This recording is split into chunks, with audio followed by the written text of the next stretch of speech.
तोमर साहब तो कहते हैं कि ये भाजपा और ये कांग्रेस दोनों मिल गए हैं, दोनों मिलकर चुनाव लड़ेंगे मेरे खिलाफ। अब नहीं, हरियाणा में जब वो आम आदमी चुनाव लड़ी है तो किससे मिली हुई थी? गुजरात में जब वो चुनाव लड़ी तो किससे मिली हुई थी? गोवा में जब चुनाव लड़ी तो किससे मिली हुई थी? दिल्ली में जब पहली बार चुनाव लड़ी तो किससे मिलकर चुनाव लड़ी थी? वो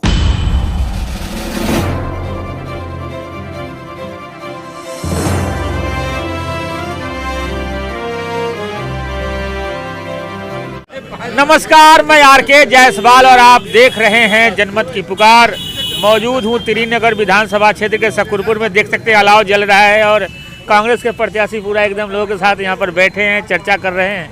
आज तो मोदी जी आए थे आपके यहाँ पर, लोगों को झुग्गियों जहाँ झुग्गी वही मकान, इस अभियान के तहत उन्होंने आज चाबी सौंप दी काफ़ी लोगों को। मोदी जी जुमलेबाजी के आदी हैं। ये जो फ्लैट वो बोल रहे हैं कि भाई जहाँ झुग्गी वही मकान, ये हमारे कांग्रेस के समय में हमारे शहरी विकास मंत्री आदरणीय अजय माकन जी ने हरिशंकर गुप्ता जी के और कपिल सिब्बल जी के कहने पर बनवाए थे।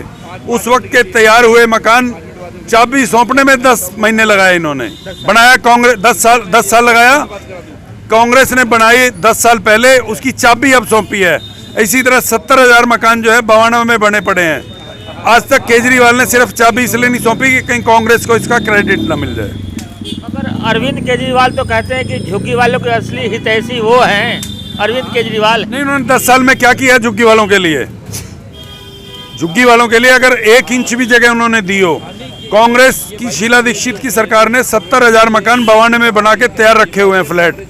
वो अब 10 साल में जर्जर हालत में चले गए हैं, लेकिन इन्होंने चाबी तक भी नहीं सौंपी कहीं कांग्रेस को इसका क्रेडिट न मिल जाए, क्योंकि लोगों को पता है उसका नाम ही राजीव रतन योजना है।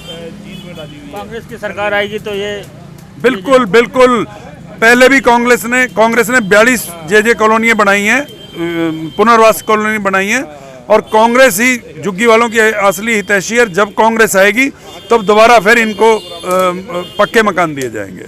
2013 से दिल्ली में सत्ता से दूर है कांग्रेस जी। हाँ, तो झूठ बोला ना इन्होंने जी, बहुत सारे झूठ बोले। ऐसा वो फैलाया इन्होंने, अन्न आंदोलन में वो किया कि भाई लोकपाल दिल्ली में आएगा। वो कहाँ है लोकपाल? इन्होंने कहा था कि 500 स्कूल बनाएंगे, 50 हॉस्पिटल बनाएंगे, इतनी डिस्पेंसरी बनाएंगे। बहुत बड़े बड़े वादे किए थे। हर चौराहे पे आपका वो लिखा जाएगा, जो बजट लिखा जाएगा। मोहल्लों के अंदर गार्ड खड़े होंगे, कैमरे लगेंगे, मोहल्ला सभा होंगी। वो सब कहाँ है? मोहल्ला सभा का तो पता नहीं, लेकिन मोहल्ला क्लिनिक तो मैं देखता हूँ। नहीं, मोहल्ला क्लिनिक की जरूरत क्या थी? वो तो सस्ते प्रचार के लिए इन्होंने बनाया। उसमें एक जुकाम की गोली के अलावा अगर कोई भी इलाज होता हो तो आप बताएं। कांग्रेस की जब सरकार थी तो शीला दीक्षित जब गई हैं तो 650 डिस्पेंसरी हमने पक्की बनाई थी। अगर ये दिल्ली के हितैषी थे सच्चे तो उन्हीं डिस्पेंसरियों में और सुविधाएं दे सकते थे, डॉक्टर बढ़ा सकते थे, मशीनें लगा सकते थे, दवाइयां बढ़ा सकते थे, लेकिन उन्होंने उनको नहीं किया। कहीं इसका क्रेडिट कांग्रेस को न मिले, बल्कि छोटा सा कि इस तरह का स्ट्रक्चर तैयार कर दिया जिसमें लाखों रुपए खर्च हुए, और कहीं कहीं तो 1500 रुपये का मकान इनके जो कार्यकर्ता है वो 20-20 हज़ार रुपये ये पे कर रहे हैं। तो इसमें भी बहुत बड़ा गड़बड़ घोटाला है इनका, और जब इनकी सरकार जाएगी तो लोगों को पता चलेगा कि कितना बड़ा घोटाला देश के साथ करके गए हैं।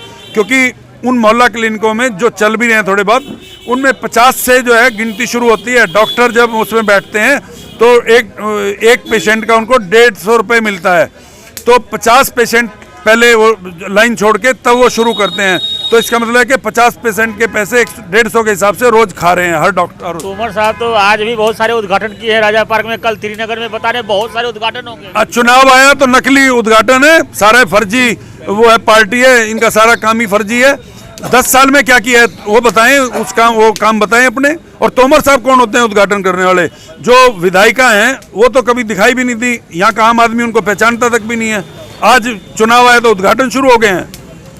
वो तो कहते हैं कि एक विधायक के साथ साथ 2 आदमी मिला हुआ, एक विधानसभा संभालेगी, एक क्षेत्र संभालते हैं। नहीं, ना वो संभालते हैं ना वो संभालते हैं।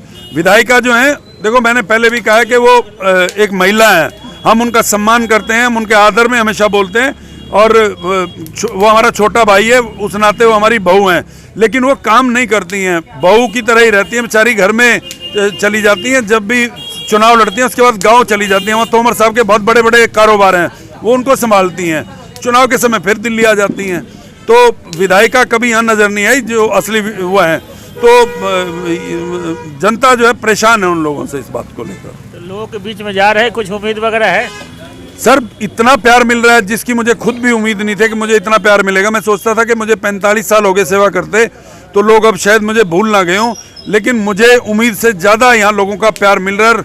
हर आदमी कह रहा है कि जी आपको यहाँ जरूरत नहीं है, आप जाके त्रिनगर वो देखो, कोहाट देखो, यहाँ तो चुनाव हम लड़ेंगे।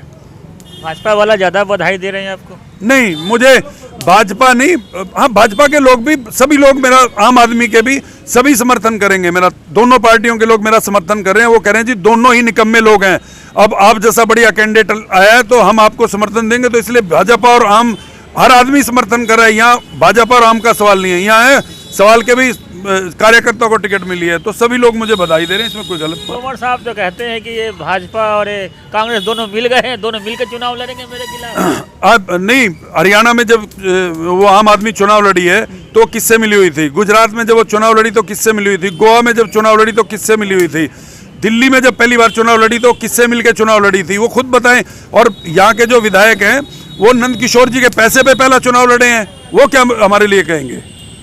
नंद किशोर जी आज भी अपनी जो 2 किस्तें उन्होंने दी थी वो मांग रहे हैं वापस।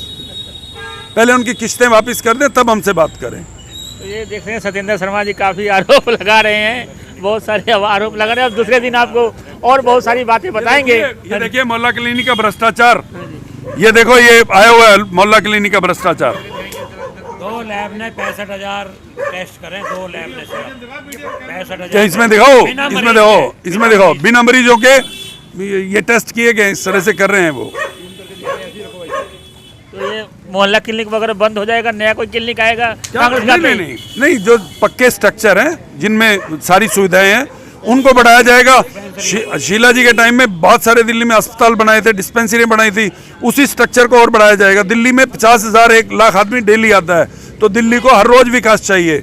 तो कांग्रेस की सरकार आएगी पहले की तरह हर रोज विकास करेगी, हर रोज सड़क बनेगी नई, हर रोज नए पुल बनेंगे, हर रोज नए स्कूल बनेंगे, हर रोज नए कॉलेज बनेंगे, तब जाके दिल्ली का विकास होगा। 10 साल जो इन्होंने ये दिल्ली को खोखला किया है, इसको हमें पूरा करना पड़ेगा कांग्रेस की सरकार आने के बाद।